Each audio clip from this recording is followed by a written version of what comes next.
Hey, welcome back, everyone. This is GEF Broadcasting. God's Epic Family is what we like to call it, from Epic Studios. We are now transversing over to YouTube and trying to do a few things a little bit different than we used to. So we will still be going live on Epic Studios and a couple other platforms, but in the meantime, we're trying to launch our YouTube.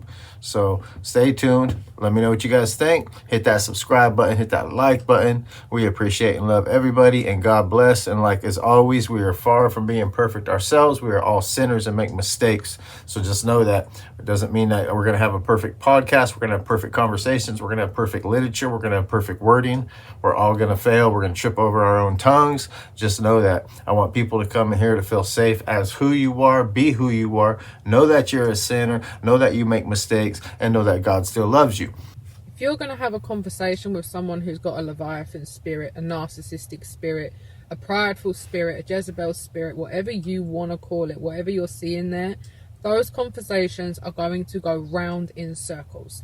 I'm going to tell you this off the bat, okay? I've worked in psychotherapy for many, many years. Not only that, obviously, I'm doing a lot of delving and a lot of work into spiritual warfare and the ways in which the deception can take over people.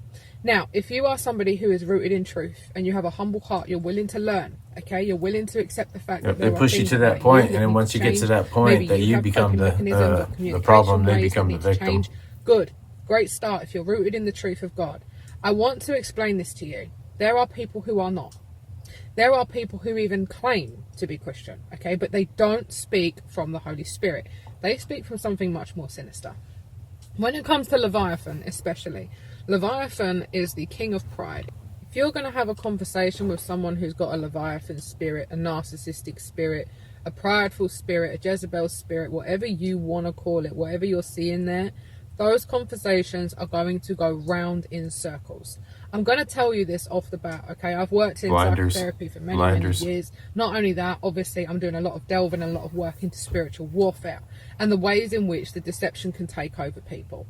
Now, if you are somebody who is rooted in truth and you have a humble heart, you're willing to learn, okay? You're willing to accept the fact that there are things about you that need to change in deliverance ministries, okay? So not so much the spirit of the Bible, but this is spoken about in deliverance ministries.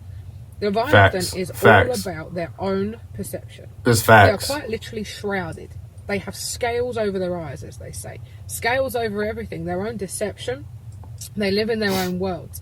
When you come along with truth, when you come along to present something that could shake their image of what they want it to be, right? Because they're not living in this. Who doesn't? Who doesn't? The Leviathan. That's a job for God.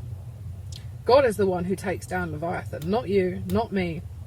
And when it comes to these kind of, these spirits that work through people, they don't want to come to resolution. Correct. They don't want to come to the truth. They want their own version. And if you don't fit Correct. that, We will never achieve perfection. Not only are you gone, but they may actually try to twist the way others see you. This is why you get shown like smear campaigns from these people. And that's a clear sign of Leviathan for me. Whenever I see a smear campaign or somebody that is trying to twist the truth with other people before the truth comes out. Will have you very confused. Leviathan, narcissism, smear campaign, okay? Because nobody who wants to stand in truth cares about the way other people see things. If your relationship or your friendship or whatever matters to you, you don't care about the way other people perceive it. But if somebody is trying to stand on a lie, if somebody is trying to stand on delusion, they then have to convince others to enable that illusion. This is why often you'll see people with this spirit surround themselves with people that enable it.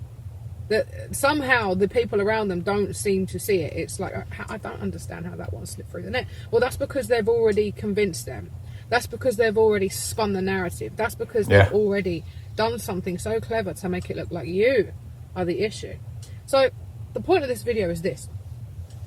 You are going to send yourself insane. Okay, quite literally insane. I've seen people lose it when it comes to dealing with Leviathan. Let's hold on real quick right there.